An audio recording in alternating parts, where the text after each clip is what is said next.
آ رہی ہے دمادم صدائے کن فیکون.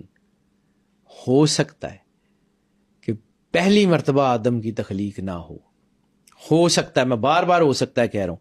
فرشتوں نے جب اللہ کو یہ کہا کہ یہ بھی خون ریزی کرے گا، تو فرشتوں کو کس نے خواب میں دیا تھا؟ میں ایک انوینٹر ہوں، میں ایک سائنٹسٹ ہوں، میں نے ایک فارمولا زندگی میں پہلی بار بنایا ہے، اور میرے کوئی باہر سے کوئی آنے والا گیسٹ یا میرے ارد گرد کے کوئی ملازم یہ کہیں کہ سر یہ جو آپ نے فارمولا بنایا ہے، یہ فارمولا اس طرح نقصان کرے گا، یا تو سائنٹسٹ وہ ہے.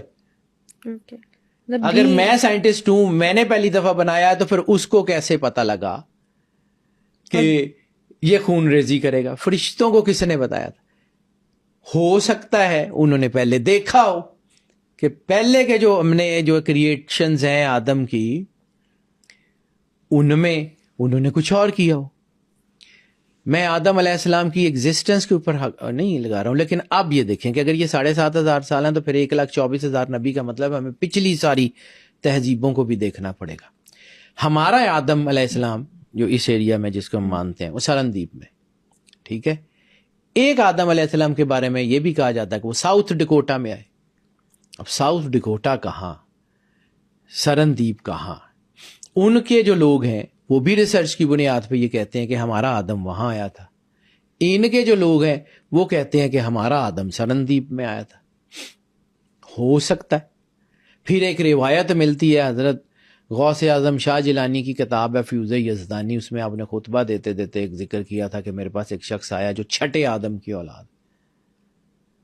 اب چھٹا آدم،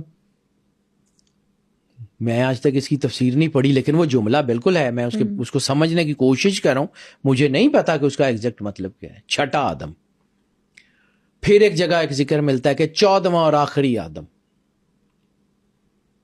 جن کی ہم اولاد ہے.